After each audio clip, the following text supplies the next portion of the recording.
The following video is meant to educate as well as entertain consumers. While we do show short clips, these are used to highlight points being discussed with regard to mental health topics.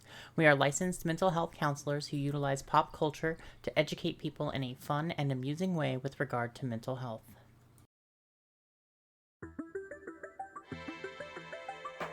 What do you get when you take some therapists and put them in front of a screen to watch something creeping back from childhood that should have never been for children or preteens? They're gonna dive right in and reassess those flicks. What's more scary and disturbing than you realize and gave you nervous ticks? They're the movies that traumatized us.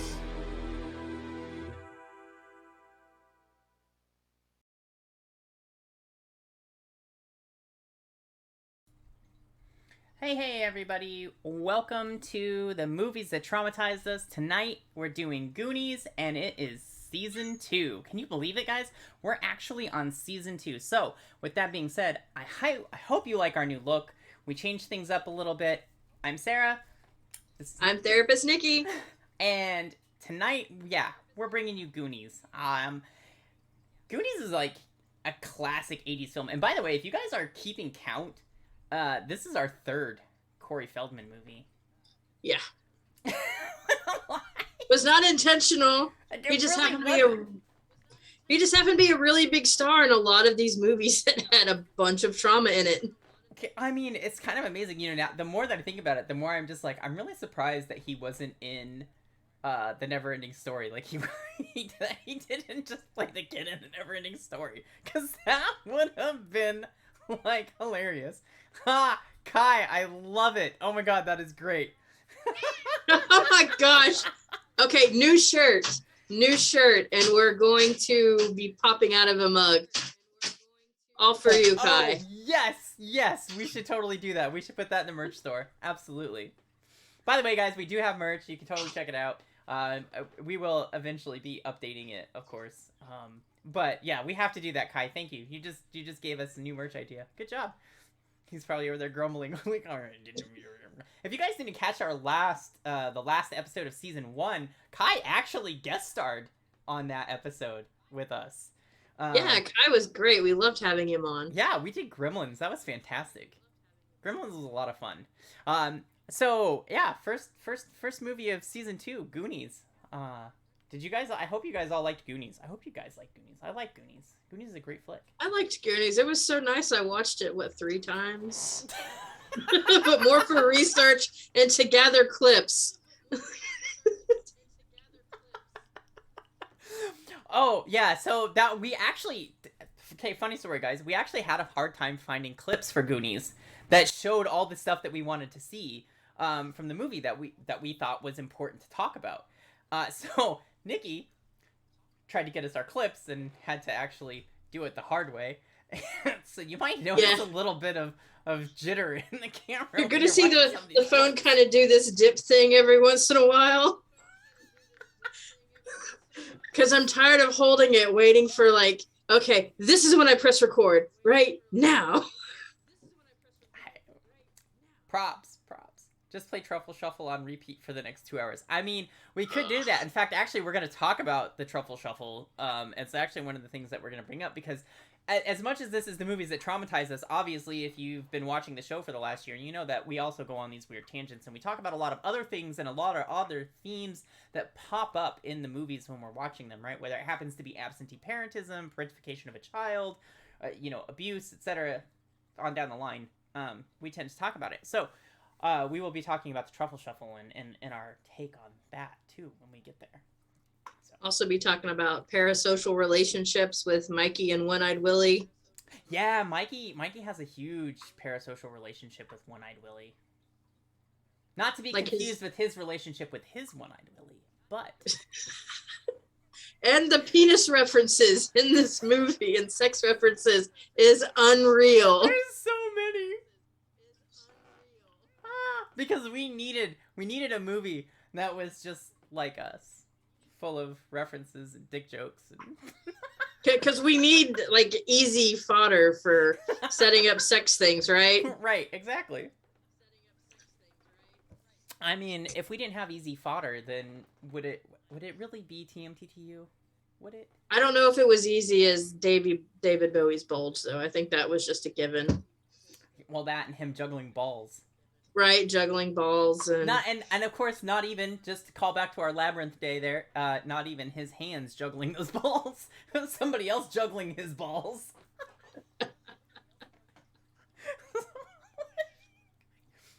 I mean, you know, just it wasn't Hoggle at least. So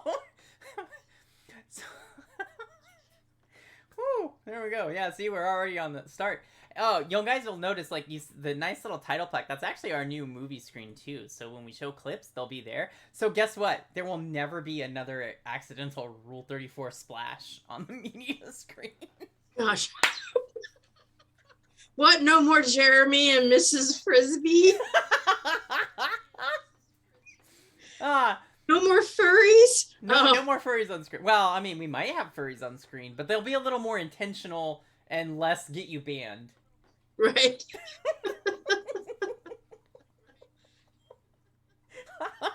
If I have my way anyways. So,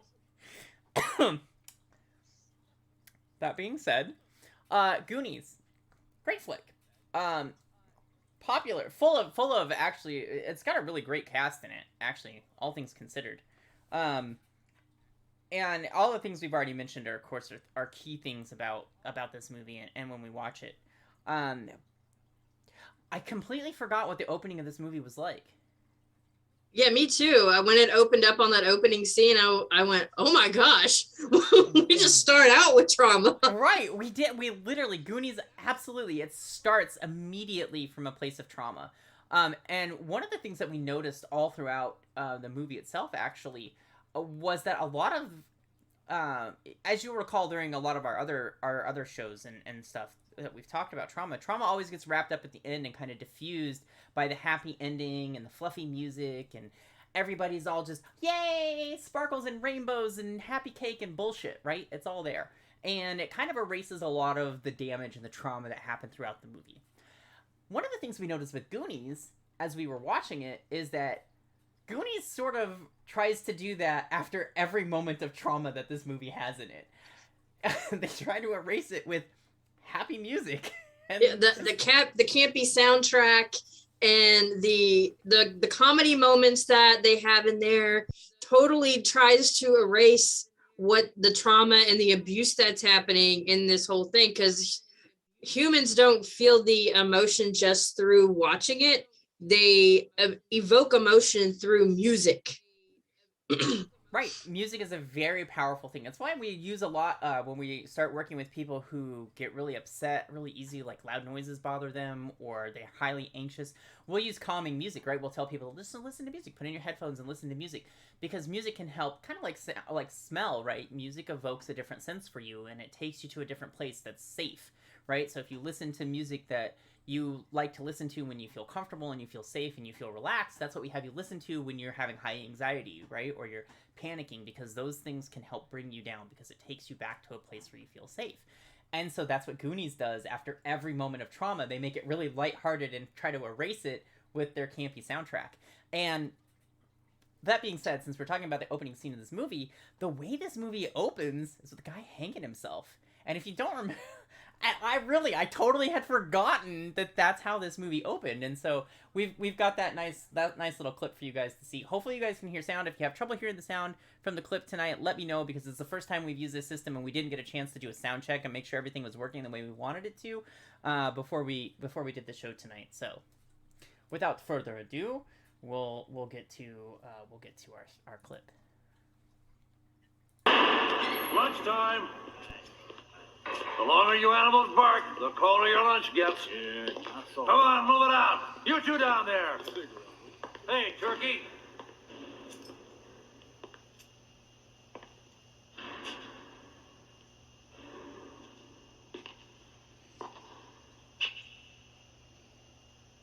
And this is not how jailers would handle a suicide in jail.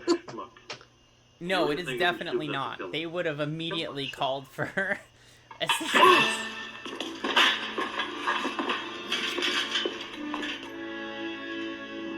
Ah, there's that campy music. Mm-hmm. But it tries to be sinister right now. So it's got that sinister thing going with it right now because it's like, look at this isn't supposed to happen this way. But this is how the movie opens. It opens with a car chase, them trying to set the jail on fire, the suicide. Right. Like it's so much like right at the beginning of the movie. And for almost any other movie, I'd say it sets the tone. But given the nature of Goonies, this doesn't really set the tone. That's why I think we were so caught off guard when we were watching it, because we were like, what? I do not remember this as the opening for this movie. So, I mean, but as you can see, right, so there's several things go wrong here at the very beginning, right? Obviously, the guy's hanging himself. That's the first trauma you're exposed to. Because as a kid watching this movie, it's kind of like, wait, what? Dude hung himself in jail? Like, how does that even happen? I mean, we know what happens. It can happen. It's not likely to happen, but it can happen. And Nikki's absolutely right. Definitely not the way that would have gone down. No guard would have just been walked in and been like, what? I mean, there would have been a moment of shock because, you know, hey, self-disclosure, I used to be a police officer and a jailer in the beginning with people who did try to commit suicide by hanging. And that's not how it works. There's a moment of stun, and then it's like, hey, we have a code or 10 blah, blah, blah down here. I need the nurse. I need 911. I need this and that. So this is not how it would have been handled. Like, I'm a guard. I'm going to go check out the note. No. Maybe we could just chalk it up to just being, you know, an old guy. Or it's a podunk little town with a very old jail, and they didn't receive a whole lot of training. I mean, that's always possible. I mean, when you look at this jail, it's kind of looks like. I mean, in case you guys are forgetting here, I'll show you because I still have it up. It's not exactly a glamorous looking jail. It's pretty I mean, there's even bars on the windows here for like the it reminds me of the jail that I worked at in Helen, Georgia, way up north in a very small town that did not have the money to build a state-of-the-art jail. Listen, we done renovated our jail from 1882. We just updated the interior tiny bit. Still just bars, though. You just sounded like somebody I worked with that's named Spanky.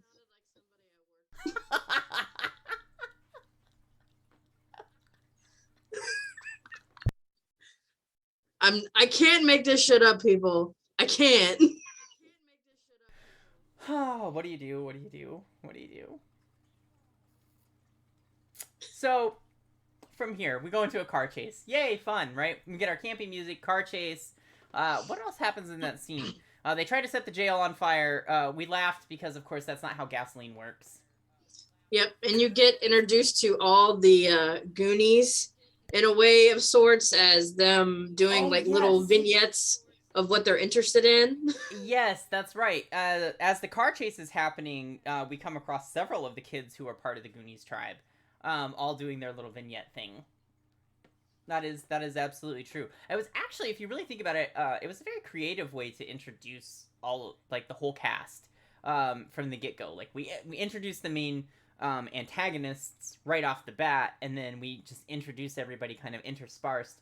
And then they all come together pretty quickly at Mouth's house. Well, no, not Mouth's house. Mikey's house. Mikey's house. And Brands. Yeah. And that's just and that's where the movie really starts out, and that's where we start to find out kind of what's going on behind the scenes in the movie and what are all of the things that are taking place.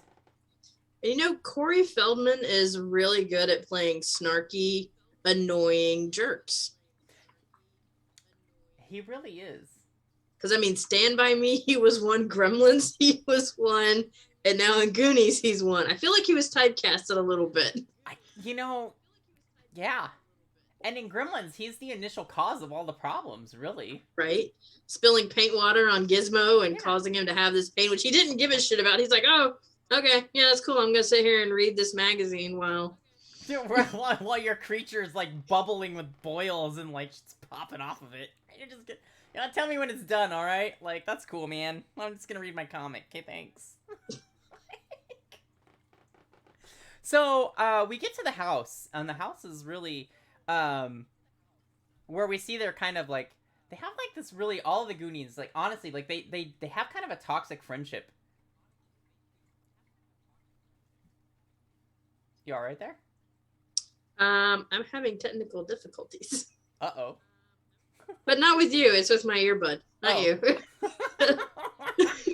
I was like, oh no, we're already season 2. All of a sudden it started picking up Meredith Brooks's bitch out of nowhere. I'm like, that's not the sound effect we're using.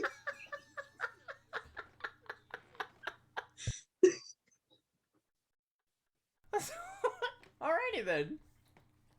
So, that being said, well, what I was saying was the kids all kind of have this toxic relationship. Their friendship is like weirdly toxic, but also very like supportive. And I feel like that's actually pretty indicative of a lot of 80s friendships. When I think about like my friendships, they were like that too, from that time frame. Right, and they depicted a lot in Stranger Things because they were doing the callback to basically the Goonies was the model for Stranger Things. Like the Goonies and E.T., very similar. And yeah, the friendships were that toxic masculinity. We're ribbing, we're minimizing a lot of the abusive language or calling each other idiots or names or however, whatever, the body shaming, this, that, and the next thing, sexism. Right. No, it was very like all over the place. And then yet at times they had very positive interactions in terms of like trying to build each other up. And really all of this starts out, as we learn from when, the kids all gather at the house because, somebody's trying to basically kick them all out so that they can tear down their homes and everything else. And build a country club. Yes. To expand the country club. Yeah, to expand the country club. And that's another 80s theme too, is the rich versus the middle class or the lower class economic status. Yeah, it's a real eat the rich theme, honestly. And it's kind of funny because I say it's funny because I think the whole eat the rich thing really disappeared at the end of the 80s and into the 90s. And it didn't come back again until, the 2000s really started taking off when we get to around, the mid-2000, 2010 era. And then you start to see this whole eat the rich thing come back. Because, once again, it's a class war. Right. All over the place again. And so we see that throughout this. And so our next theme is actually Mouth getting on, I think it's Bran, right? Yeah, Mouth is upset with Bran for not getting his driver's license so they could have their last hurrah as Goonies before they had to give up their homes.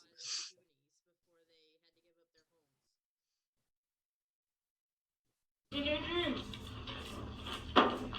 guys, what's going on? Get your foot off the table, Mal. Yeah. What's going on, guys? Hey, what's the matter with you guys? Come on, what's the matter? What is this, a nuclear Saturday or something? Come on, guys. It's our last weekend together. Last Goonie weekend. We gotta be going out in style. Cruising the coast. Sniffing some lakes. Down in the brews. But no! One older brother had to go and screw it up. Flunking your driver's test? How did you do it, you kid? Hey, you guys, you gotta let me in! Jerk! I never caught. He was like, did he say nuclear Saturday? Yeah. Not even going to use that to make commentary on what's happening in the world right now. This is a distraction from all the other current events that are happening. It's a really odd turn of phrase to say nuclear Right, it Saturday. is. But at this moment in time, right, in the 80s, we're embroiled in the Cold War. So it's Right, a great and culture we're having reference. the nuclear race with Russia at the time. We're in a nuclear race. We're in the Cold War. Like, everything is just, like, in this kind of dire straits, right? So it kind of makes sense. I don't think I noticed it when we watched it the other day, that he said Nuclear Saturday. I was like, what? Also, like, I just noticed, too, like, the product placement in this set of scenes was great. You got Madge, you've got Pepsi. I wonder how much they paid for those 2 slots.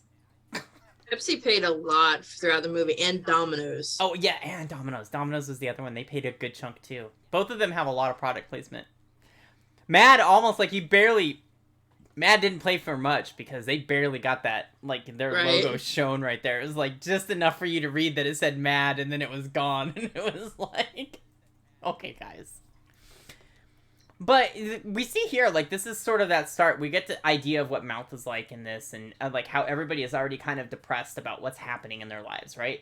And so they're all experiencing this sort of, all of these kids are experiencing this sort of overarching trauma that where their lives are being completely upended.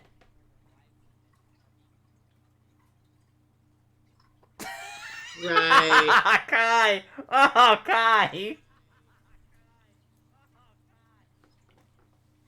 Putting his foot in his mouth. Yeah, right? Too bad he's not actually saying that. Mm-hmm. Anyways, distraction from current events. So their overarching trauma, right, is that they're all losing their homes. They're all going to have to go their separate ways. They're all going to have to go to new jobs. And I'm trying to remember, where was this supposed to be set? Was this set in... This is in New England. It's Astoria's the city. Right. But it's supposed to be like in a New England town. And Data was saying, and he's the smart invention person. Like, he's the inventor. Yeah, he's the tech-savvy one in the bunch. Yeah, his family's moving to Detroit, and he makes a big deal about it. Right. Because, of course, at the time, Detroit was actually one of the wealthiest cities in America with all the car manufacturing. So, and then at the very end of this scene, so we're introduced to Mouth, we're introduced to, the brother, and we're introduced to Mikey. And then, of course, at the very end of the scene, we're introduced to Chunk, who's like, guys, let me in. And that brings us to one of, like, the most iconic things from Goonies, which is the Truffle Shuffle. And I know you had a lot to say on the Truffle Shuffle. Yes. And like what it represents. The Truffle Shuffle it looks funny and innocent, like at face value. It's not. It's really body shaming. And even the character, like, I'm not just speaking for myself, but even the actor who played Chunk said that was a real big turning point for his body image, was playing Chunk. Even the nickname Chunk, it's body shaming. His real name is Lawrence. And the whole time, like, when I was growing up, I was never like supermodel, whatever, perfect, or heroin chic that was happening in the 90s. I was always a larger person, like Louise from Encanto, like very strong, buff, whatever. But it was always like, I don't want to look like Lawrence with the Truffle Shuffle. Like, does my stomach do that? Does this, like, a lot of body image stuff came up for me personally and for the actors. So the 80s movies weren't really kind. They weren't kind in a lot of ways. This movie's filled with you are an amorphous blob. Somebody please get in there and stop him.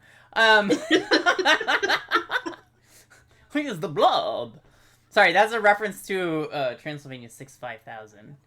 Mm-hmm. I love that movie, actually. If you guys have never seen it, we totally should do it some night when we just want to do something campy and fun that's not really traumatizing, because Transylvania 65000 is not traumatizing. It is one of the campiest, funniest movies I have ever watched, but it's so classic. Like, I got introduced to it from my mom, but that's the whole nother tangent. So, anyways, let's look at the Truffle Shuffle, and let's all revel and remember and what the Truffle Shuffle was.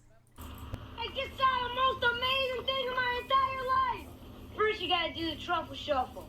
Come on, do it. Come on, do it.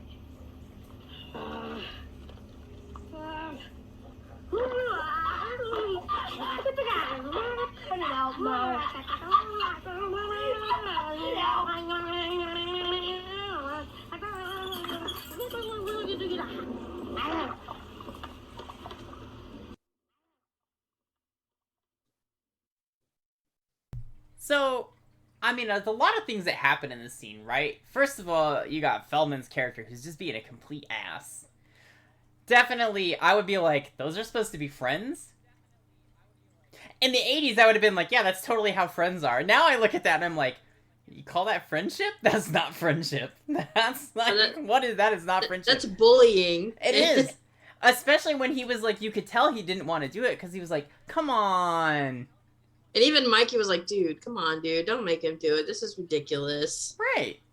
And you know, and Mikey actually is the one person in this whole friendship between all of them. Well, and Data too, really. But Mikey's the one who's always trying to build up the rest of the group. Like, everything that's happening is because he's trying to find a way out of this big trauma that they're all embroiled in.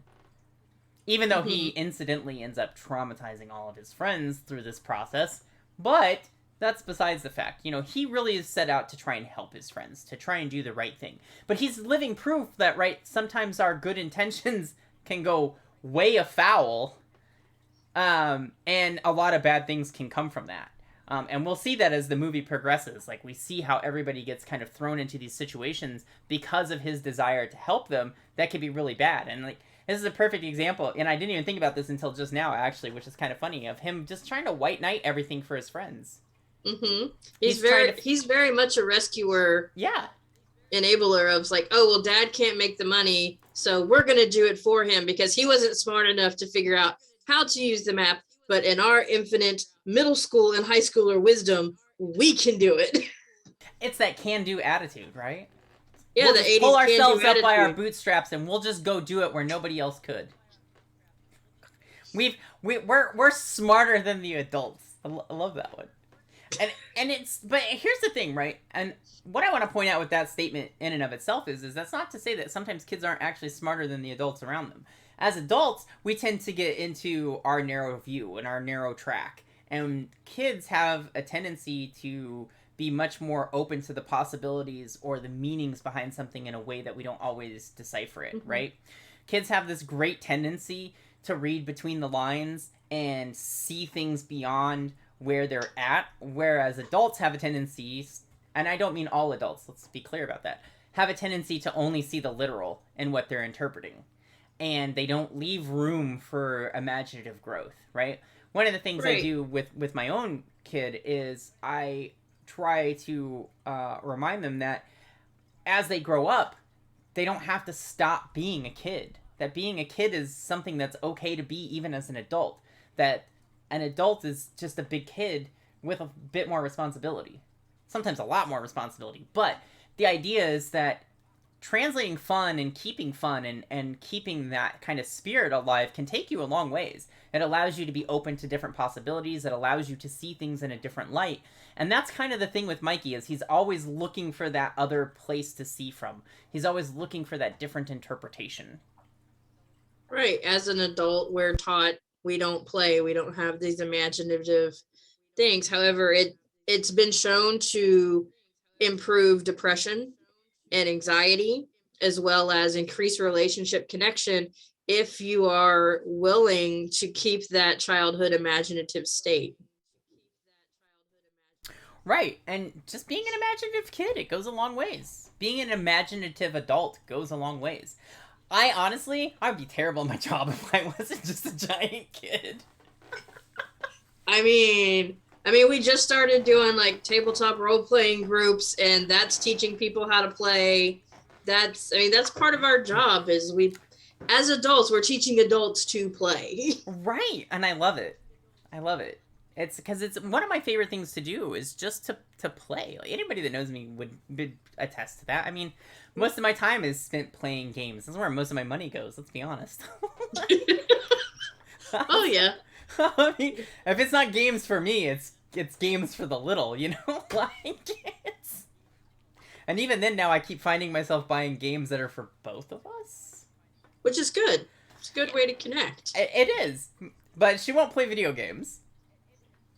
And I think so are we bringing, I forgot if the next scene was the David scene or if it was the lawyer scene. The next scene is not the banker's scene. The next scene is the fun and no penis scene. So it's the David's. Yeah. So, again, I think we did mention this, right? That this movie is full of penis references. And I had to take the clip. I'm sorry, because it was just... I mean, there's no reason to be sorry for that. Like, sometimes it just needs to be there. I did notice with a lot of these clips, you have the X stuff enabled from Prime. Was that intentional? No, it was, I had to like hit play, even with the 10 seconds back, I had to press play and then get my cursor out of the way and record. This is a very labor intensive process. So we tried to cut our clips a different way and we just couldn't get anything to let us make clip We've cuts. tried so many screen sharing and catching, and it just won't happen with copyrighted material unless you're doing it this way. Yes, again, we apologize, but it's how we got all our clips for this one. So, you know, again, it was a process. It was a process. All right, so let's take a look at this one. Oh, look, it's not broken. It's perfect. It's perfect. Oh my God! What? That's my mom's most favorite piece. What? Oh my God! And the fact that he says, "This is my mom's favorite piece." And then shows the penis that he's putting on upside down. Right, and you don't know if it's the penis or if it's the statue he's referring to. I love it, though. I love it. It's such a great piece, because it's... Sorry. It's, it's such a great moment, because he's just, like, trying to, like, stick it back on, except that it's upside down. And I just want to be like, dude, do you not know how your own anatomy works? Like, why are you trying to put the ball sack up? So, fun fact and segue about the statue of David, and people ask, why is the penis small compared to the rest of David? It's because in that time period, they valued intelligence, and if you had a large penis, they considered that you didn't have the intellectual capacity to be one of the enlightened, because sex would drive away intelligence, because it has the baser urges. So, fun fact. Well, if sex drives away intelligence, I am utterly fucked. Right? Yep. I should not have studied to become a doctor or any of that stuff, because it just wouldn't happen.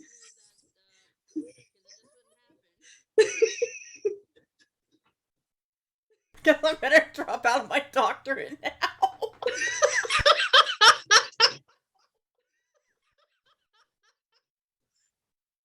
So Drop out of the program now. I just saved myself the trouble. I'm not gonna get anywhere. My intellect is going downhill. So, meanwhile, back at the ranch.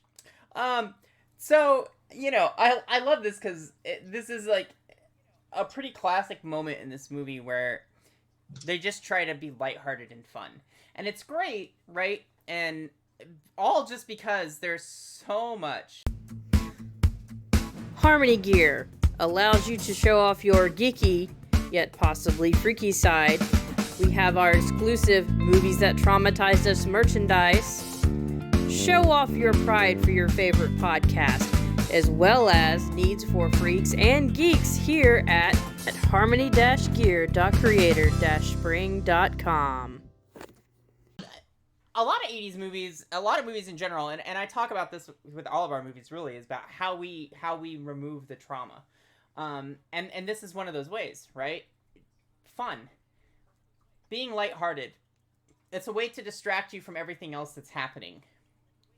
And there's all these other things that were just happening. You know, they were just kind of picking on people. I believe this scene takes place right after they were picking on Data about all of his inventions.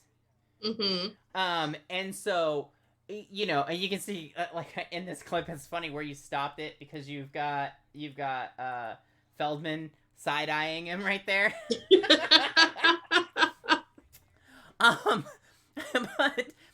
But that's the thing, right? Is that this friend group is so... We were talking about this before we actually started the show, about how toxic this friend group is. It's a ragtag group of outcasts. Yeah, and they're so toxic to each other, but that's the one thing that they've bonded over is that this is their friend group. And it's similar to Stand By Me. Yeah. Like, none of them really belonged together as friends. They didn't have anything in common. They're completely different. But the one thing that they have in common is, A, their overarching trauma, and B, the fact that nobody else is friends with them. That's it. Mm-hmm. This is their group. And like Stand By Me, despite how utterly toxic they are sometimes to one another, they actually stand with each other through it all. No matter what happens, they look out for each other. And that's kind of the most important lesson in all of that. But, you know, it's another little point to highlight how having these fun moments, these lighthearted, joking, comical moments kind of erase all the other trauma that we've been through, right? Setting things on fire, the hanging, even though it was a fake hanging. You know, I think we missed a couple of, we had, Mouth teasing Bran. We had them picking on Chunk. We skipped over them picking on Data. And the housekeeper coming in. I mean, we didn't get that. Oh, yeah. Did we not get that scene? No, that happens after this, though, but before the banker scene, where the housekeeper comes in and she doesn't speak any English. But Mouth, he speaks perfect Spanish. So that's what he says. But what he translates to her from what she tells him is so far off base. There's a sex dungeon in the attic. Don't go there. Stay out of this. This is full of all of this. You put the weed in the top drawer. You put the cocaine in the second drawer. And if you don't do it right, they're going to stuff you in the cupboard and you won't get any food or water for 2 weeks. It's like, what? This poor housekeeper, like, she gets so traumatized just by what he's saying. Like, you can see the look on her face as he just keeps telling her these things, as she just slowly is like, what have I gotten myself into? And for some other reason she stays. But the funny thing is that this sets up this scene and it makes Mouth look like he's not actually capable of doing what he says he is. And then later in the movie, and I don't know if we have it, it turns out that he actually really is. Yeah, it does. Like in the sign, well, I didn't get the map, like when he's translating the map, or in the end when she's talking about no sign, no pen, it shows he does know that he's speaking fluent Spanish. So it's not just he's just making these random mistakes. Right. It just goes to show you that everything he said to her he did on purpose because he's just a dick. He's so bored and so immature. This is what he's doing for kicks. And he's doing that whole like Leave It to Beaver friend that sucks up. He's like, yes, Mikey's mom. Whatever you say, Mikey's mom. Oh, yeah, he really does. He really plays off the, like, I'm just the good, innocent kid, and I can do all of these things. Let me help you out. Do you want me to carry in the groceries? It's that whole, like, good kid, but bad influence trope.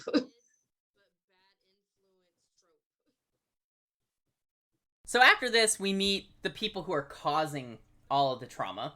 And that is our lovely group of bankers and the contract that they want everybody to sign off on.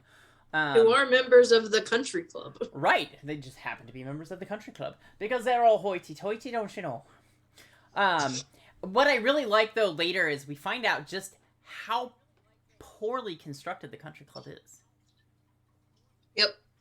It's really interesting to me. Like, it always cracks me up when we get to those parts in movies where, you see the rich are all about, like, expanding all of their stuff, and then you find out how cheaply made all their crap is. So, but that's beside the point. I don't know if we have scenes of any of that, but... we don't, because it wasn't the trauma.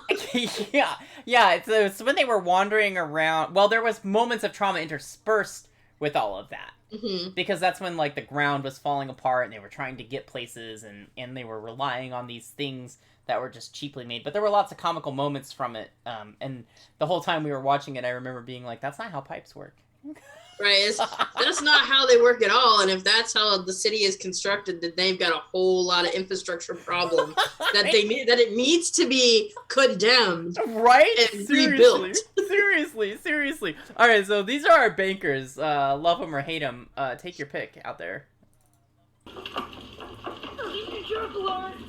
Can I help you? Hello, little guys. I'm Mr. Perkins, Troy's father. We know who Troy is. He's like the chief guy. My dad's not home, Mr. Perkins. Is your mommy here? No, sir. Such an I'm down ass. at the market Is your buying mommy campers for here? all the kids. So condescending. Papers, Joe. You can give these papers to your father to I love how read Bran through responds and to him. sign. We'll be by to pick them up in the morning. Thank you. Thank you.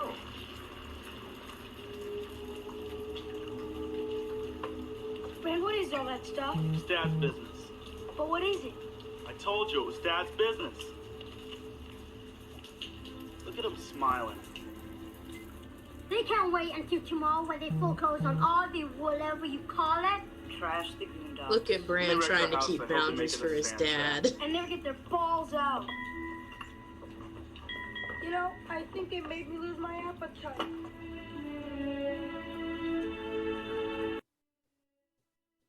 Aw, poor Chunk lost his appetite. There's so many references with Chunk and food and just to play up this character as a fat doofus. Right? But you know what? I mean, we'll get to it. I don't want to spoil it. But Chunk really is the most resilient of all of them. That's what I was about to say. I think he goes through the most out of all of them. And he's like, yes, we're still going to do this. And I got a brother on top of it. Right. No. Literally. Chunk is straight up the most resilient. And we'll get to that. I promise you all, we will get there. We will get to that. But this scene really sets up, like, this is, if you didn't already understand the overarching trauma, this obviously sets everything up. You see what the overarching trauma is. You see what bonds all of them together. And yeah, you're right. Look at Bran setting boundaries for Dad, being like, this is Dad's business. Stay out of it, you know? Mm-hmm. They all know what it is. He just wanted confirmation it was what he thought it was. And Right. you know, they're not fools. They know what's happening because their parents have probably clued them in one way or another what's going on. They all know they have to move and leave, you know, and they all know that these people are trying to buy them out. So, like, the whole point in hiring the housekeeper was to help pack, and for some reason the mom wants the house clean when they tear it down. Like, that makes no sense, but that's what she wants. and you know, this is the 1980s. Mom gets what mom wants. I guess. I mean, you're still talking single income households make it work in the 80s. Right, then no.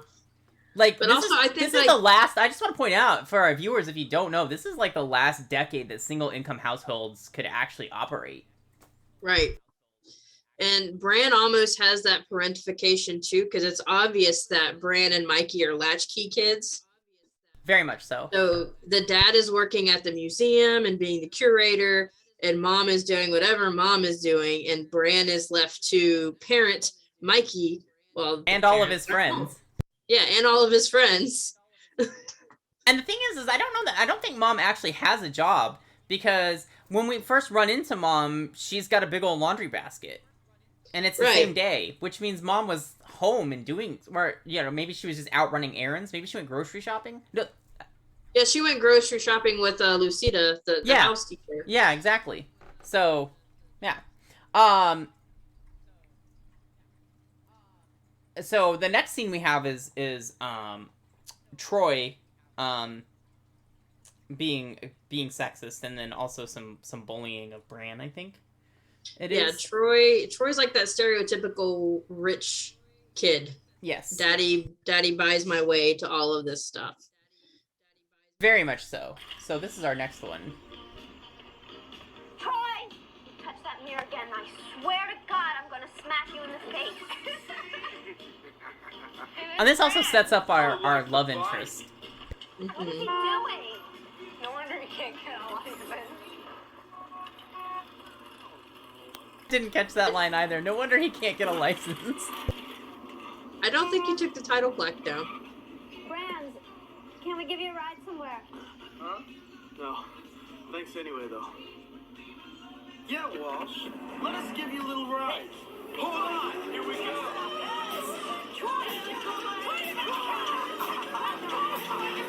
This is actually super dangerous. It's extremely dangerous.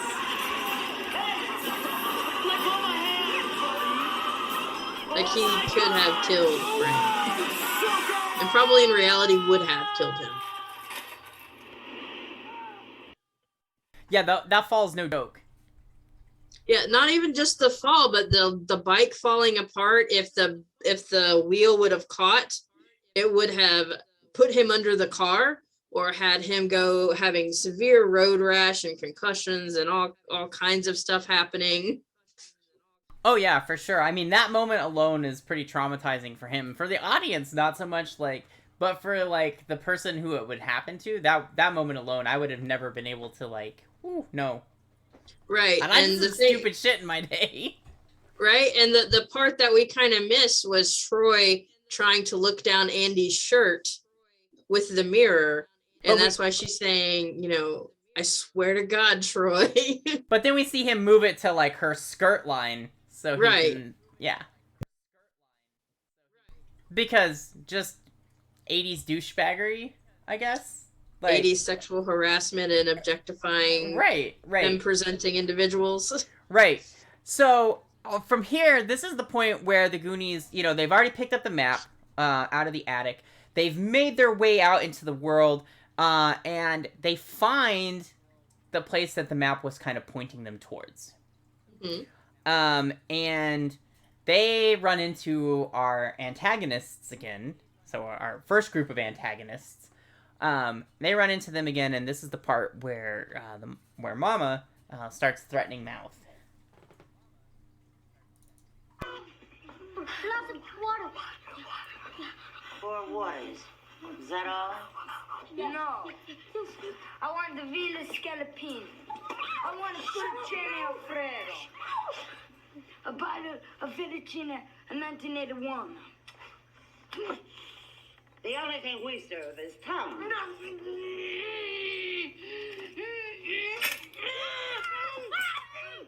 You boys like tongue? That's all?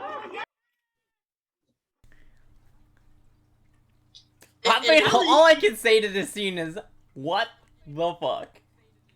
Right. And like, for one, they thought it was an actual open restaurant, and it's obvious that this building has been condemned. But they even said, like, this is a summer place. Why is it open in the fall? I don't get it. And there's cobwebs over everything. And then no restaurant owner is going to threaten a customer like that. I'm going to get a switchblade out and threaten to cut your tongue out.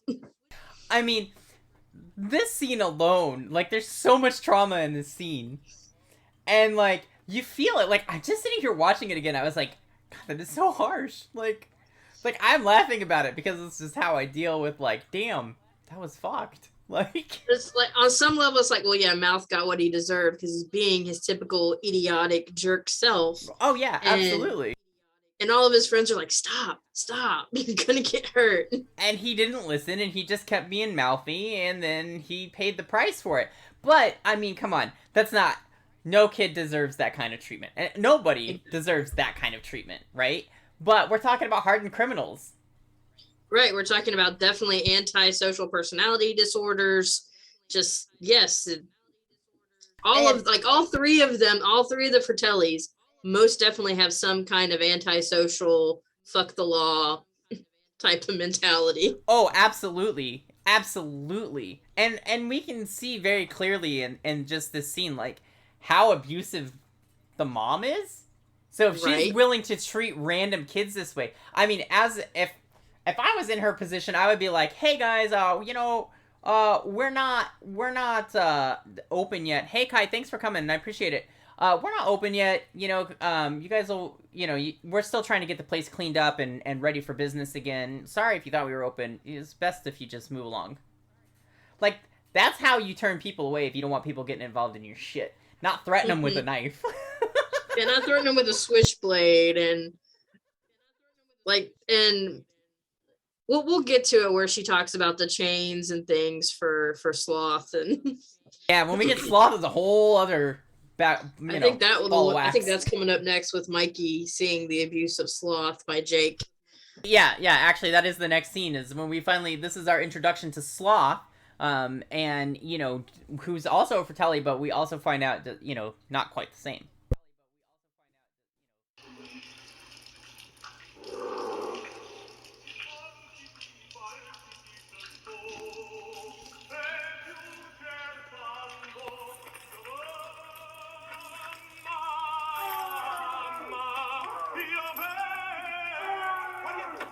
You're ruining it!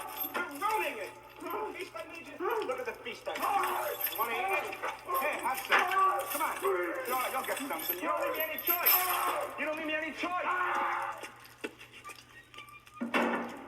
You're just like Mama Francis. She never let me finish anything.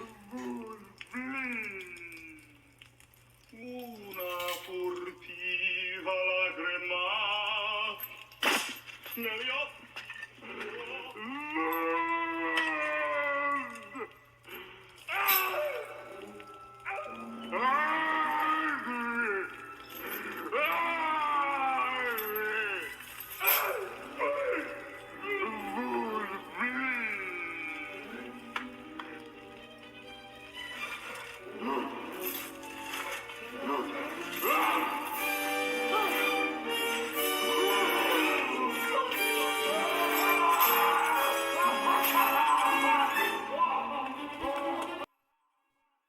Oh, so much wrong with that scene.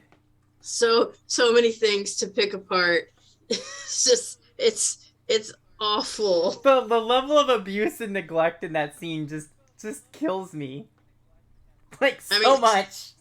Sloth obviously has fetal alcohol syndrome, or I don't know what comes before what for the fetal, either fetal or fetal alcohol. I forgot which It's one FAS, comes first. so it's fetal alcohol syndrome. But yeah, he definitely has FAS. So he definitely has a lot going on. And I mean, but chaining him up, throwing food at him, not letting him eat, literally just stuck him in front of a TV, chained him to a chair, and they go in to abuse him. And you know, at this point, I have to question, like, what's the point of keeping him alive other than just having a whipping boy? Pretty much, like, just Mama Francis would feel guilty if he died, which, I mean, it would be better to give him over to the state at this point than do what they're doing to him, which is outright abuse and neglect.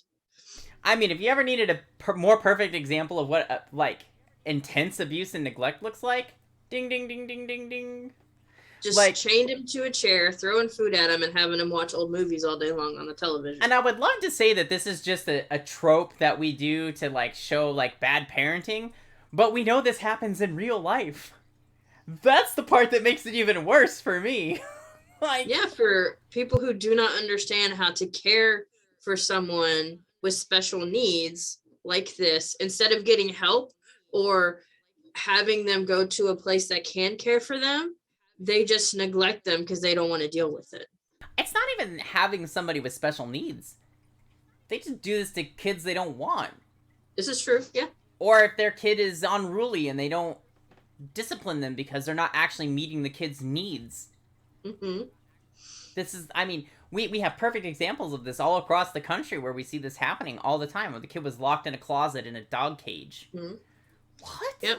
That's what this is. This is an example of that, taken to the extreme, but we know that this kind of stuff happens. And, you know, this scene, as a kid, this scene utterly traumatized me. More so than almost any scene up to this point. This scene, literally, like, as a kid, this was hard for me to see, because I was just like, wow, that is, like, even then, I was just completely blown away about how wrong this scene was. You know, this poor, you know, man chained to a chair, having food thrown at him. Like, not even, like, just tossed at him. Like, it was viciously thrown at him. And Jake is singing opera because he knows it annoys Sloth. Right. Like, and that we're treated to that at the beginning with him, like, holding his hands over his ears because he doesn't like how it sounds. And, you know, so he's literally just torturing him to torture him. Mm-hmm. There's nothing more sadistic than doing an act that you know will cause someone discomfort than to just do the act. It's such a sadistic move. Just outright abuse, and just shows the level of possible antisocial personality disorder or narcissistic personality disorder. Oh, 100%. So the boys run into this, and it's actually not long after this scene. You know, we saw Mikey kind of running away. Mikey runs into Telly's again, and there's a whole other exchange between them. And, you know, the kids run out, and then the Fratellis leave and the kids go back in because they're still looking for their treasure, and they're sure that this is where it is, and they're kind of right. They're not entirely wrong, but this is where it goes from here, right? And so the next scene, as after they've wandered into the house, back into the building, and they've gone into, I think it's the basement. They've gone down into the subfloor. They had to get to the lowest point of the foundation. Yeah, and this is where all of the food storage and stuff is, and this is where the Fratellis were really like their hideout is down here in this substrate area. So that's our next scene, and this I think is Chunk getting ice cream. Yeah. They're gonna try to sing. See, you guys, you never listened to me. I said that there was gonna be trouble, but you didn't listen to me. You guys are crazy. You guys are self-destructive. There's a funny farm and it has your names written all over it. But I'm getting out of here. I smell ice cream. You guys listen. But how do you smell ice cream through a freezer? That's what I was wondering too. And they got chocolate eruption. And they got apple. And they got grape. They got grape. And super duper chocolate eruption. And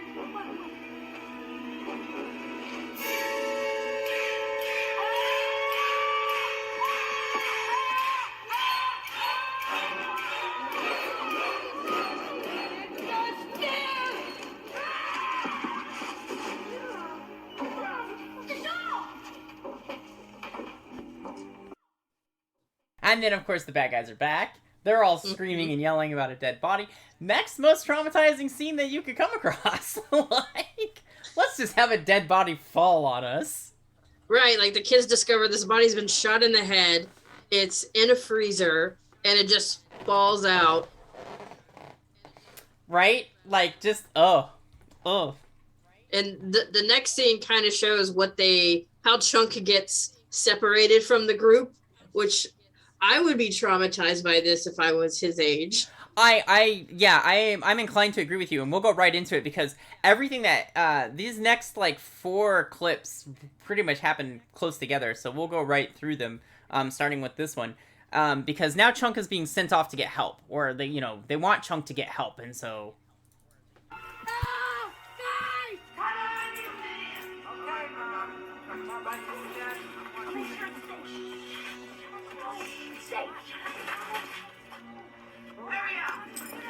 They're so oblivious to the fact that Chunk isn't with them. Yeah, like he's not with them, and Chunk is like trying to be in the freezer, screaming like, that must be a really well insulated freezer. I mean, if you've ever been in a walk-in, most of them are. Yeah.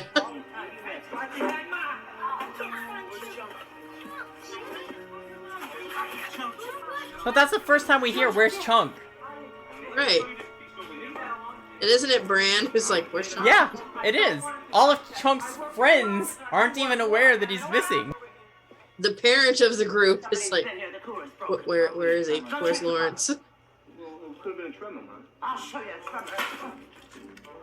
tremor. That abusive parenting. You better not have broken those chains Yep. again. I'm not going back to the zoo for another session. Just don't upset. Hurry up. She got changed from the zoo. Yeah, I changed her, and she's not going back for another set. So what is she gonna do instead? What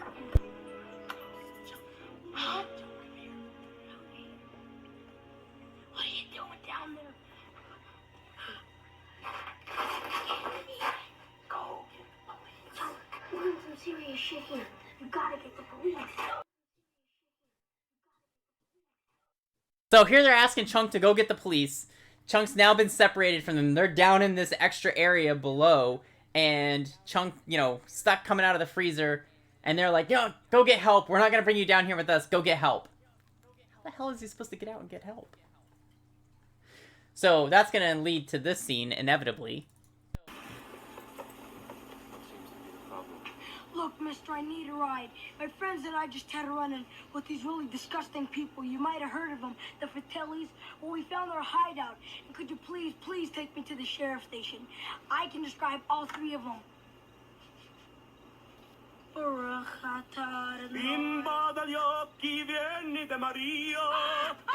If you didn't know, Lawrence is Jewish.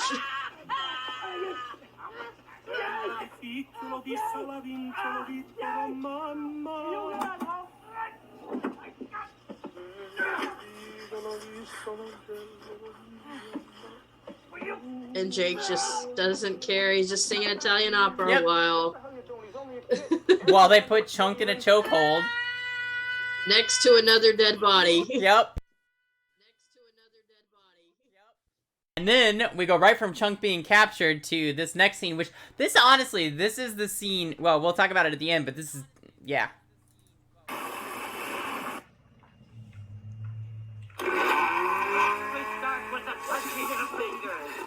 Then the plump little hand. Then the fleshy arm. She is psychologically torturing him right now. Yep. Now tell me where your other little friends are. The fireplace.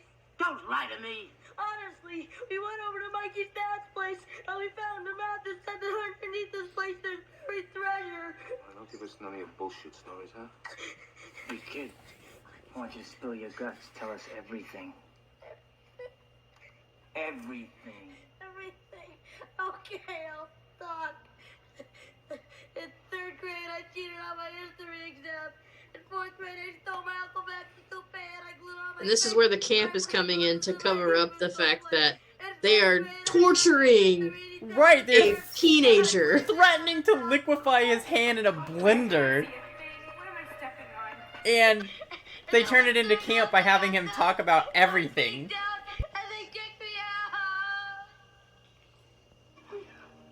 But this is why I said earlier, Chunk is easily the most resilient of all of them. Because Chunk goes through all of this crap, and he still comes out of this kind of ahead of the game. Like, right? There's no doubt. This scene is probably the most traumatic scene in the whole movie. It is straight up torture. It is... Chunk needs therapy. Oh, yeah. Chunk needs a lot of therapy. Like, this is the kind of shit that breeds flashbacks. Right. Like, I don't know how he will ever hear a blender run again and not think about this moment. Because I don't think I could. No, it would be like, nope, we can have no blenders in the house. There will be no blender. Exactly. I'd be like, blender what? No, nope. That's not a thing that we have in this house. No. Anything that does the whirl noise? Nope. Nope. We're not doing that. Nope, none of that. Food processor? Nope. That's gone. Nope. Wait, you want to make smoothies? Do it at somebody else's house. Go buy them. You can go buy one at Planet Smoothie, and I will wait outside. Right. Right? Like, go get me a smoothie. I'll sit here on the bench. It's cool. It's pouring rain. Yeah, it's okay. You don't have an umbrella. It's okay. I would rather be in the pouring rain than in a house full of whirling blenders. I mean, first of all, that noise alone is torture on your eardrums. But just the fact that they did this to him, the fact that none of them were even remotely disturbed by what they were threatening to do. No, they were just like they did this every day. Like, okay, this is what we're going to do, and we've got to work through this. Right. And now we're actually, I think the next clip is where they actually tried to put his hand in the blender. No, the next one is the parasocial relationship with Willie. Oh, it must flash between the two. That's why. Maybe. Whatever. Because then we get Bats, Chunk, torture, and then we've got Chunk. Okay, it's the parasocial relationship where he's talking to Willie, and then they get into Bats and they try to liquefy us. Now, one of the things that I will talk about with this whole torture scene with Chunk is that for a brief moment, the Fratellis kind of bond with Chunk. Mm-hmm. At least the brothers do. Right. The brothers, for a brief moment, sort of bond with Chunk, and it's kind of interesting to see that happen. But this, again, shows that whole effect, where you have your torture and people kind of coming together and finding common ground about something. Trauma bonding. Yes, good old trauma bonds. So, let's move on to our parasocial relationship with One-Eye Willie. Don't touch it, guys. I'm sure he does have a relationship with One-Eye Willie. I mean, he's obsessed with One-Eye Willie. You wouldn't have gone through all this trouble if you weren't really hiding something, would you? I know. It's okay. There's nothing to worry about. Don't be afraid. He's dead for sure. I think he's a trusted cop. Andy is literally having a panic attack. Who? Don't you guys remember from the attic? The news the, article. the glowing hand on the screen is all I can see. It was a process. What I loved about this scene, though, more than anything else, is like you first you see Mikey monologuing to himself about the whole One-Eye Willie and him hiding things and how he must have really had something to hide or he wouldn't have built all these elaborate traps. But you also see everybody else going through the trauma of finding this body. Well, at this point, Mikey is so detached from everything else. All he can focus on is this idea of what Willie must really be hiding. That's how he's insulating himself from the trauma of what he's experiencing. All of the stress that he has from being displaced from his home, and this is he built this fictitious competition he has with his parasocial relationship with One-Eyed Willie. Like, I'm gonna get you. I'm gonna beat you. This is what I'm gonna do. I'm gonna figure out what you really had, and I'm not gonna get caught by your traps. That's what he's really after. And let's be realistic. Most of those traps would have deteriorated by the time they went down there. Oh, I mean, so many of them are rope pulleys in a moist dungeon. Like, so much rot. Rats alone would have eaten it. Oh yeah, and bats and stuff to make nests. I can't even, like, all the elaborate traps, most of them would have been absolutely destroyed by either time, rodents, environment, take your pick. None of them would have survived. At least not to the degree that they're functional in the way that they are. So, our next one, let's see, which one was this? This was Mikey and his parasocial relation. The next one is going to be Bats and Chunk. Your great practical effects with the bats. Wow, these bats are really poorly done. But this is terrible. First of all, not how bats operate. I just want to point that out. As someone who loves bats, not how bats operate. And then I went to this movie theater, hid the puke in my jacket, climbed up at to this the point, balcony, like, and then I made a noise like this. You can see the Fratellis already starting to, like, sympathize with him. Except for the mom. Yeah, the mom just flat out doesn't care. And then I dumped it over the side. All the people in the audience. Like, Jake is really thinking Chunk is entertaining. He's like, yeah, listen to this kid, man. Great. You can tell, like, the other brother is like, I'm beginning to like this kid, Mom. Damn. Hit puree. No, I'm too young. No, I want to play the violin. No, not my hand. Not my hand. And then really, he's just like, whatever, this is another day at the office.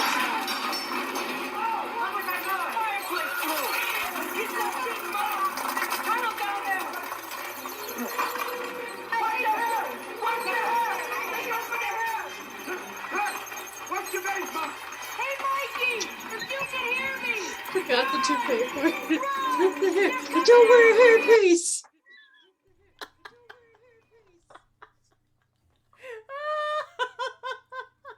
not how bats operate. No. It drives me nuts. It's like rats, right? Bats and rats, they get such bad raps. Hollywood loves to use them as villains, and they're never portrayed correctly. Ever. No. Ever. It's so sad to me. So sad. Such great, magnificent creatures. So poorly portrayed. But the bats saved Lawrence. They saved Chunk. Yeah, they saved Chunk. They were the heroes of this moment in time. Exactly. Not that they would have been able to blow the wrought iron plate and wood off of where it was the way they came out. That was definitely Hollywood dramatization, but, the bats. But this, again, we come back to Chunk's resiliency. Here they are literally shoving his hand in the blender while it's running. Like, whew. I mean, don't you flex just your fingers, kid. Just look at Jake's face. And the other brother was kind of straining a bit, and so was the mom, but Jake was like, whatever, I'll just hold him over here. Right? Like, whatever. It's all good. This is how we do things. This is how we roll. It's just another day at the office. The whole torture of Chunk. no matter what, to me, that the whole sequence of Chunk getting tortured, no matter how many times you cut away from it, no matter what you intersperse in between it, is still the most traumatizing thing in this movie. 100% most traumatizing thing in this movie of all the shit that happened. And then they tie him up with Sloth. Yeah.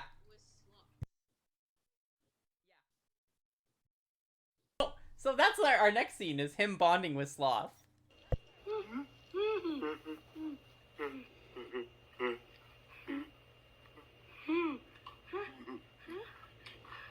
They're feeding each other baby Ruth. And he was terrified of Sloth when he first got in there. He's still a little terrified of him.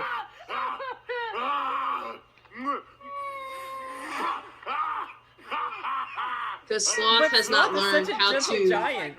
Yeah, he doesn't know how to deal with all these emotions that he has. And movies were his way of doing social skills.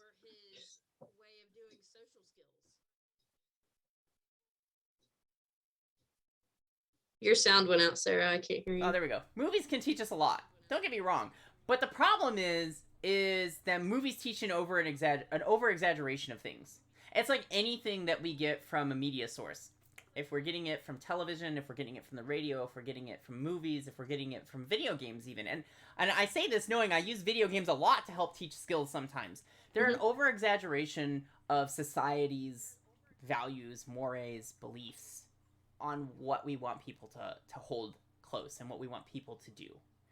Right. There has to be entertainment value, thus the dramatization of any particular instance that individuals go through. That's why toxic relationships are so popular in entertainment. And people are like, yes, this is how relationships are supposed to be because HBO said so.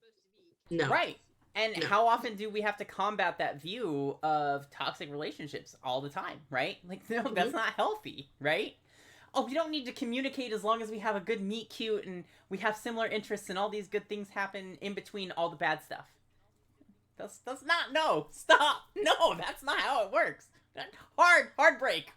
It's not how it goes in real life. Do not pass go. Do not collect $200. Stop. Just no. Right, I mean, but it's even the same thing with this show, right? We come on to teach trauma, but we have an over-exaggeration too, right? Because we make everything kind of campy and fun, and we laugh and we joke, and we go on wild tangents about shit, and we talk about previous shows that we've done or other things that, you know, in relation to stuff like this. But the point is to teach you about what's happening, right? And that's how we do it when we use media sources, right? It's an over-exaggeration, because that over-exaggeration shows you what it can look like.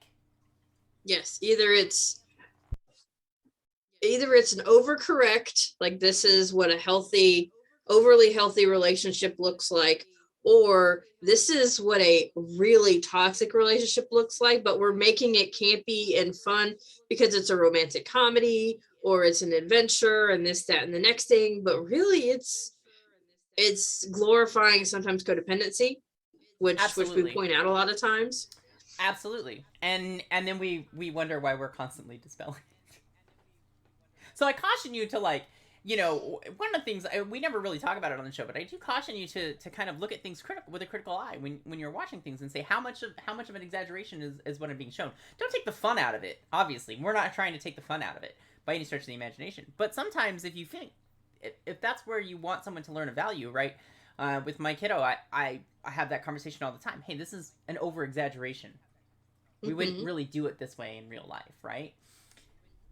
That's the point that we need, right? It's that difference between the fictitious portrayal and the reality of what it should look like. Right. And as long as we have that understanding, it's a lot easier. It's understanding the underlying themes too. Like with some shows, certain episodes are hitting different social issues. And you know that's what they're going to portray, and it's going to be an exaggeration. Yes. Absolutely. 100% of the time. Absolutely. So we move on from this, right? Sloth's learning his social skills from movies. He's been tortured. He finally finds somebody who he kind of bonds with, who treats him okay, even though Chunk is treating him okay out of fear, right? That's not how Sloth sees it. Sloth doesn't understand. And so Sloth helps Chunk get free. Yeah, like the time you told me about the 50 Iranian terrorists who took over all the Sizzler steakhouses in the city. Clark, get back here! No, please, Clark! Sloth, what you... Just like that last prank about all those little creatures that multiply when you throw water on them. That was a Gremlins reference. Yep. Lawrence? That was the moment, though, that made the police believe that Chunk might actually be in danger because the phone suddenly cut out. Right, because the phone died. Like, he heard him yelling, and then the phone died. And he wasn't answering, he wasn't engaging. Right. And it kind of shows that Chunk has a very imaginative mind. And he does cry wolf a lot to people. So this is why, and I think the sheriff is his stepfather, maybe? I don't know. It's he has some kind of relationship with the sheriff. But he's like, dude, come on. Again? Stop with your games. Stop with your games. Right? But suddenly it turns real, right? Because he suddenly just stops. The line goes dead. Yeah. And when that happens, you know, he takes that moment to critically think about, oh, well, maybe something is happening. He wasn't answering me. I hear him screaming. Deadline. And I'm pretty sure parents called about missing kids at some point. Like, I can't imagine that they wouldn't. But then again, this is the 80s, and we've had plenty of examples of movies from the 80s where the parents didn't call. For example, Neverending Story. Right. Kid missing the whole night. Dad fucks off. And I was about to say, these kids are missing overnight, though. Like, they show up in the morning on the beach. But by then, the parents and the cops are out looking for them. Right. But again, going back to the very first show we did, which was Neverending Story, Dad didn't give a fuck. Right? Kid missing the whole night, wasn't at school the whole day. Well, he was at school, just in some really hidden room of requirement. The room of requirements for teenagers. But Dad didn't give a fuck. He wasn't looking for his kid. Not at all. So at this point, right, Chunk tries to get the cops to come help. Tells them everything. Telling them the truth, but he's cried wolf so much, he's in a bad spot. Sloth has helped him out. Now they're running. They're gonna go, they know that everybody's down in there, and they're just gonna go after them. Which, I mean, I don't know. I think I would have just booked it to the police station. But he wanted to follow Sloth, because that's where Sloth went. Yeah, Sloth was going down to chase his echo. Yep. That's it. That's all he was doing. So we actually jumped pretty far ahead. I think we skipped some of the traps. Yeah, I skipped a lot of the traps. Yeah, so we're going to skip past all the trap scenes, and we're going to get to the part where Mikey meets his hero, One-Eyed Willie.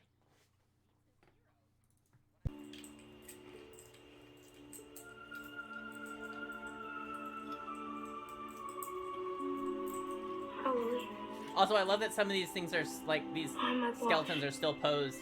Sorry, man, your jaw would have fallen off there. It wouldn't have stayed attached. Right. You don't have a tendon there anymore. I got here in one piece. I love how we always portray skeletons like they're somehow magically able to hold themselves together hanging from a rope. So, that's why they call you One-Eyed Willie. One-Eyed Willie. We have a lot in common, huh, Willie? Ah, the exercising of that parasocial relationship. Mm-hmm. You're the first goodie. You can see so much Sean Astin in him right here. Like, I just also see so much Samwise Gamgee right there. Like, yep. It's like he's talking to Frodo. Right? Right? You need somebody to help you carry the load, Mr. Frodo. I'll take the ring. Potatoes? Boil them? Mash them? Put them in a stew? Okay, sorry. Sorry as we meme out for a moment. This scene is really important, though, because it does illustrate how Mikey felt vindicated in his belief in One-Eyed Willie. Mm-hmm. Here he is, and that, in the flat bone? The bone. The bone. The calcium. Oh, yeah. He's not in the flesh. He's in the bone. Yeah, okay. Not to make another offhanded dick joke with bone, but you know. And the fact that the eye is preserved, I don't know if it was a glass eye or a prosthetic that was under the eye patch. Oh no, it's just actually here I can slide it back. It's actually just a solid piece of bone right there. He didn't actually have an eye. Did I go too far? I don't know if we can see it. Did you see it? It didn't pause when I tried to. There you go. Yeah. Dang it! Stop. Okay, it's just bone. It's just grown over, like he never had an eye there on that side. Okay. So, I mean, that or maybe it's like a really tiny eye socket up there. It's hard to tell. Like the way the light is hitting it, it's really difficult to tell. But that was the one thing I noticed when I rewatched the movie itself was that, you know, it's just bone right there. Like he didn't actually have that other eye socket. So, I mean, but he also, like, just to show you how attached Mikey was to the idea of One-Eyed Willie, he didn't even feel any trauma reaching out to look under his eye patch. In fact, the only reason he got scared was because there was literally no eye, and he was like, oh, wow, like, there's actually nothing there. He was expecting to see an eye socket, not an overgrown faceplate, right? Like that's why they called you that. Like, oh, so you really did only have one eye. It wasn't just because you lost it. The bond that he has with One-Eyed Willie is so strong. He even, like, when they're raiding the jewels and the coins and all of this, he tells everybody to leave that. It's kind of like Chekhov's gun, like, leave this is Willie's. Absolutely, yes. And that's actually important that he thought that way. Mm-hmm. He's like, no, you have to leave Willie his cut. Right. He doesn't care if you take the treasure, you just have to leave him his cut. And it's important because when the Fratellis come along here in a minute, they take Willie's cut. And that triggers a whole other system of shit. Right. So the next scene is actually after the Fratellis come into the picture. They've arrived where the Goonies are at. And this is what we end up with. Poor Data. Just had to become the butt of the joke for a second. Even though that invention worked in one of the traps. Yes.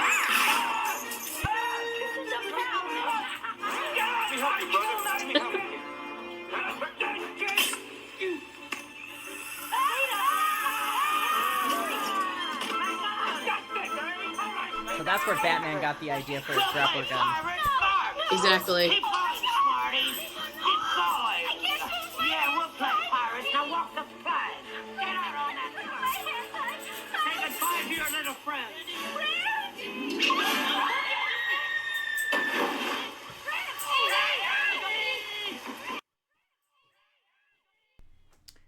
Mama is such a bitch. She is. She's definitely a tyrant. 100%. 100%. Didn't she also do Throw Mama from the Train? Yeah, she was the mom in Throw Mama from the Train. She was very typecasted as that particular brand of individual. I mean, she does it right. She does it right. It's not fair. Right. But... she has that very unique, gravelly voice. Yes. Well, and she's got that very hard-ass look to her, like the way she carries herself, right? Like, that woman's seen some shit in her day. Yeah, she has. Just saying, she's seen some shit in her day. It doesn't matter what film you're looking at her in, she's seen some shit in her day. But this whole, like, walking from the plank, if you don't know how to tread water and you haven't practiced this, you're probably going to drown. Well, especially if you're not used to treading water without your hands, because it's actually a very different way to tread water if you're not using your hands. Because your hands, when you're treading water, are actually pretty much what keep you buoyant. Yeah. Buoyant. Like, they're the reason you stay buoyant. It's not your feet that are keeping your feet are actually what are supposed to help you move forward while you're treading water to get to a safe space. But when you're treading water without your hands, you have to use your feet to both keep you buoyant and propel you, and that's a lot harder. Yeah, when I was training to be a lifeguard, you have to be able to tread water for 3 to 5 minutes without your hands. And learning how to do that bicycle kick, which is a completely different way. And Navy SEALs, it's actually one of their disqualifying in the beginning is you have to hold your weapon above your head and tread water for as long as you can. I mean, treading water is such an important skill. I mean, honestly, at this point, your best bet, if you can't tread water this way, is to flip onto your back and just back float. Mm-hmm. Honestly, most people won't do that, or even go into a dead man float. Mm-hmm. Then lift your head up every once in a while to breathe. Like, even that would be better than trying to tread water when you can't.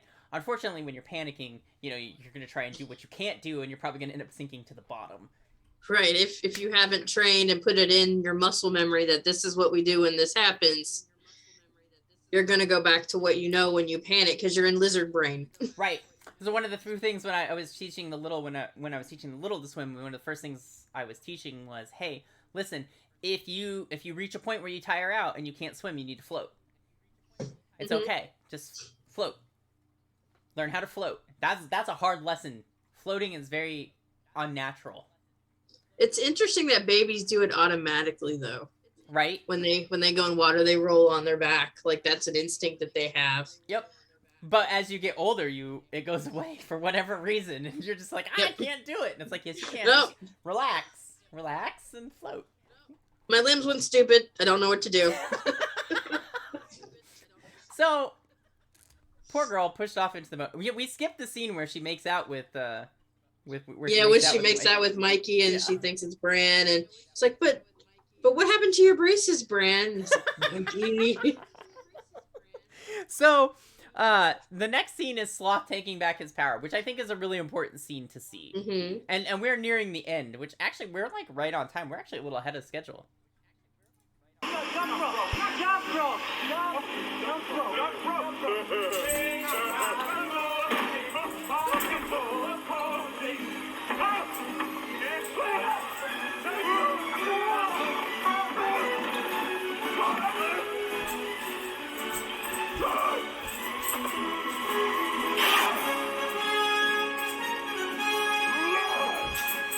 Shit now, Francis. Oh, shit. I love how he sticks the S's for sloth. You went to the Bronx too? Don't start that. He and Mama wanted to leave you there. What? Look up for you.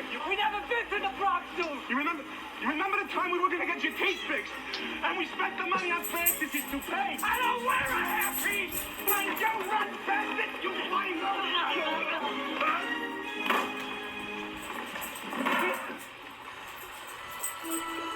I love how he adamantly is like, I don't wear a hairpiece, even though we've already seen that he wears a hairpiece.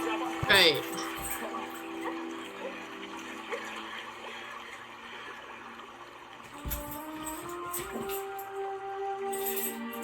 But yeah, Bran heroically went in to rescue her, and what? No, I would be like, get this shit off of me now. Right? Ben, what happened to your braces? Why are you taking advantage of me while I'm half tied up? Mikey, that little...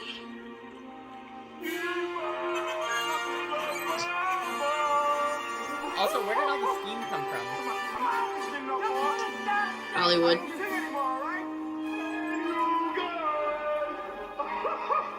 So he stood up to his brothers, but I think the bigger one is when he stands up to his mom. Yes. Come to mama, baby. Come And this is where we learn that she dropped him a lot. Yes.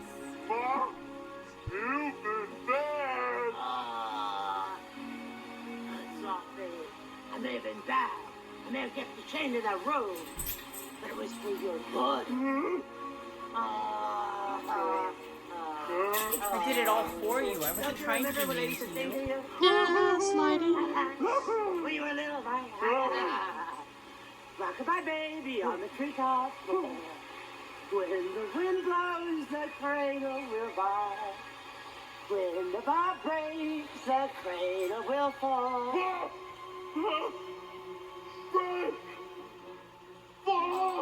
I only dropped you once. Well, maybe twice. Up and down. Maybe a lot.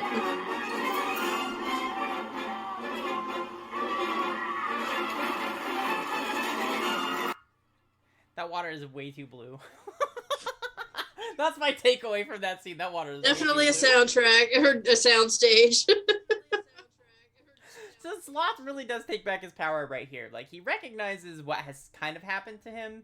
You know, but I love how, like, Mom tries to manipulate... Well, I love, ironically, how Mom tries to manipulate this situation in this scene. Oh, I did all these things, but it was all for you. I was trying to protect you. It was all for your own good. And it's interesting that he has pre-verbal memories of that trauma. Yes. I mean, not Like, that that's unheard of. faith. Not that doesn't Yeah, happen. it's not unheard of. I've heard of people having memories in utero of being choked by their umbilical cords. The brain does weird things when it comes to trauma, right? And so here we have all of this trauma happening. And again, of course, we immediately cut to, like, this campy music, you know, or it's almost that racetracky music soundtrack where everybody's all happy and upbeat. The kids are all cheering because Sloth just threw Mom off the boat, right? And, you know, we move on to, like, we skipped a lot of I noticed we didn't have these. We didn't have a lot of the scenes that showed, like, the parts where Mikey was building the group up, right? And giving the big speeches to unite everybody together, like when they were in the well and they were trying to decide on the ethical value of taking the coins in the well. Which, I'm sorry, I would have taken the damn coins. Because the whole point is it's a physical representation of an intention that you're putting into a well. There is nothing with the token. There's nothing psychological that's going to happen with the token if somebody takes it and you don't know. Right, exactly. I'm taking all the money in the well, thanks. So now, like, we move on from this scene, like, the group tries to protect Sloth. And now the question is, are they protecting them from the brother and the mom, or are they protecting them from someone else?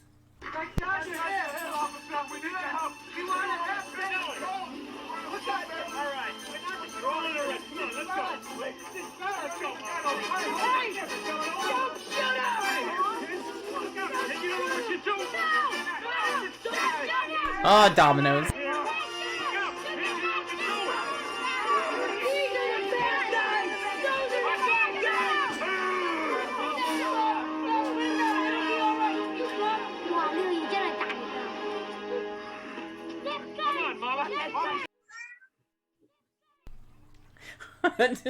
I forgot they subtitled that part for Dana. But here's the thing. It goes to show how much law enforcement is not trained in mental health, especially in the 80s. Oh, God, yeah. Sloth is lucky that he didn't get shot. He really is. Sloth is lucky that they didn't just shoot him right away. Right, because he had 3 other officers behind him with their guns drawn. And the likelihood that as soon as he laid hands on the sheriff to lift him up, he would have been shot. Exactly. And, you know, it's just one more place where we have to remind people this is why it's so important to understand what's happening. It's why it's so important to decipher the situation and know what's really going on around you before we leap to action or conclusions. Because if we don't do those things, it's very likely that we're going to make the wrong decision or the wrong choice. And then it's a whole nother level of trauma, right? So all the parents, and let's keep in mind, the officers at this point, the parents at this point, they're all traumatized because these kids have been missing. And the sheriff, of course, is doubly traumatized because Chunk went missing on the phone, literally asking for help and him not believing Chunk. Which, that's a whole nother level of trauma that we really didn't talk about at that moment in time. But that's exactly what that is, right? That is a whole other subsection of trauma. Just talk about the guilt that he's now going to have for not believing someone who called out for help. Even though he cries wolf an awful lot.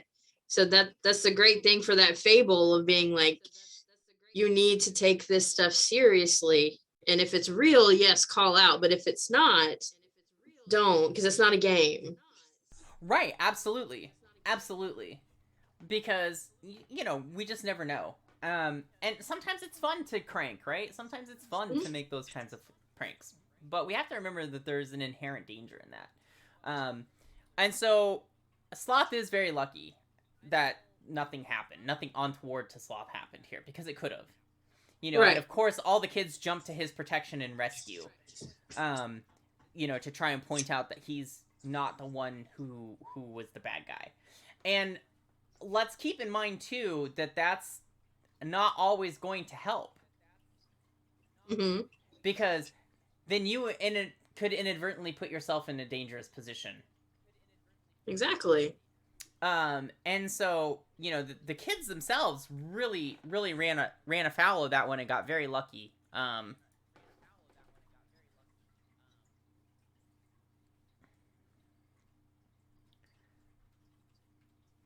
this one is our last clip.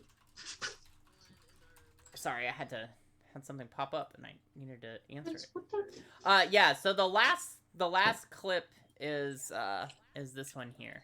It makes us the richest people in Astoria. Walsh, you're looking at the richest people in Astoria. Now sign it. And this is where Troy gets all of his nastiness from. Where who? Troy, that's Troy's father. Ah, yeah.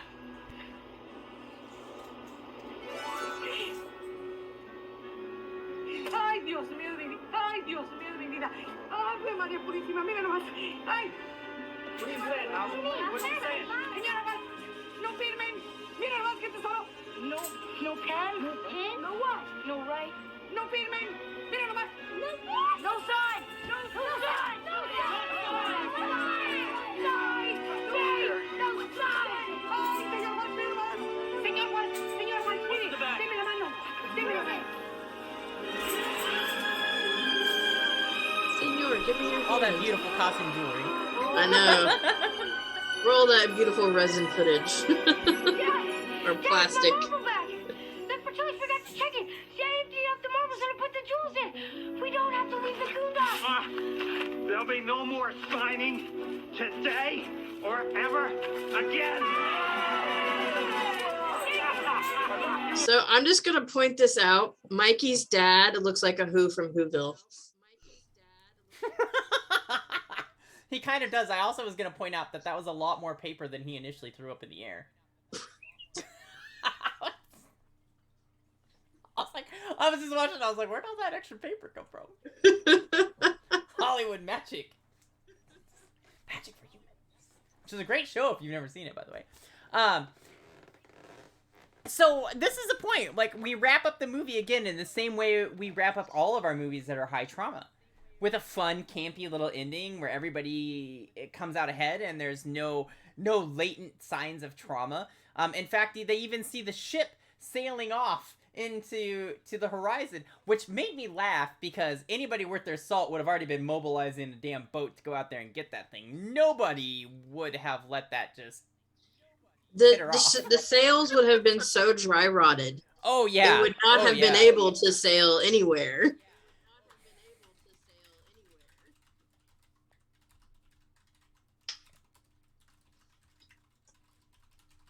But overall, this is it's a cult classic movie. It's great to anybody who is into 80s movies. When I was a kid, this was definitely one of those, and I did not understand any of the trauma that was happening in this movie as a kid. There's things like, that's the thing about all these movies. When you're watching them as a kid, what you are is scared. Mm-hmm. You don't realize the underlying trauma of everything that's happening. You don't see what's actually going on. You don't understand those effects or really even understand all of the themes that are present. And that's kind of the beauty of, I mean, honestly, it's why we chose to do the show. Right. Because we thought about it, you know, I'm trying to remember that discussion that we had, but we were just sort of sitting here talking about, you know, different types of shows we could do. And we just sort of hit on, well, what about traumatizing movies? And we started thinking about all the movies that we watched when we were kids and how traumatic they actually were when you break them down. And, you know, which is also why I'm just going to point it out. We have a suggestion box down below. Please feel free to drop us a line, any suggestions that you might have. We definitely, you know, we try to always do a movie we wanted to do, but then do a movie that's suggested to us. So if you have suggestions, always put them in our suggestion box. Or DM them, you know, to one of us on, our stuff is at the end here. You'll see our Twitter feeds. You can always, follow us there and send us suggestions there. We're perfectly happy to take them. But that's why we do it, right? Because there's all these little latent things that happen through all these movies that we experienced when we were kids. And we still experience in movies now. And it helps to have somebody just sort of pick them apart. Just even though we do it for fun and it's campy and we get to have a good laugh about it, but the idea is to point out how invasive trauma is in our lives and how all these little things sometimes stack up to really big things. And in some cases, the movies that got to us the most, we didn't even realize that we were being traumatized by them. You know, everybody who's ever seen The Neverending Story was traumatized by that movie. I don't care who you are. Everybody was traumatized by that stupid scene with Atreyu and Artax. Everybody knows that scene. Everybody is heartbroken by that scene. Anytime I talk to anybody about this podcast, have you done The Neverending Story with Artax? Like, that was the number one, man. That was our first one. And you know, it's not even that. It's that one. The Neverending Story is the big one. And the other big one that people always say is My Girl. Yep. Which we also did in season 1. And there's just so much trauma bent up in these movies, and we don't realize it. I remember when I talked to my sister about us doing this podcast, and the first movie being Neverending Story, she's like, Neverending Story wasn't traumatizing. And then we started talking about it, and she was like, oh, shit. It really was, wasn't it? And I was like, yeah. Yeah, it was. I mean, granted, we're not doing things like the horror reels right now, but the ones that actually go out to try to traumatize you, like the Serbian film or something like that. No, that's not the point of this. The point of this is to actually point out traumas that happen in classics that we all loved. Right. That's why we did things like Jurassic Park, right? Because even though Jurassic Park is much later than like the movies we grew up with, we're still traumatizing to other people who view this show, right? And that's why we take suggestions. What movies traumatize you? Tell us. We want to know, because when we know, we get to pick them apart and have fun with them. And exactly. we really enjoy it. So by all means, hit us up. I don't have anything else to add to Goonies, but we do have one other thing that we do have yet to do, and I think the scale. Yeah. What? I think we did 6. Yeah, I think we did a 6 too, didn't we?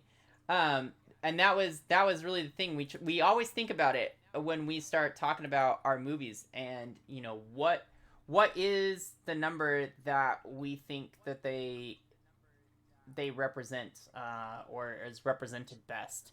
And in this case, it's I think we settled on oh, that is not the right one.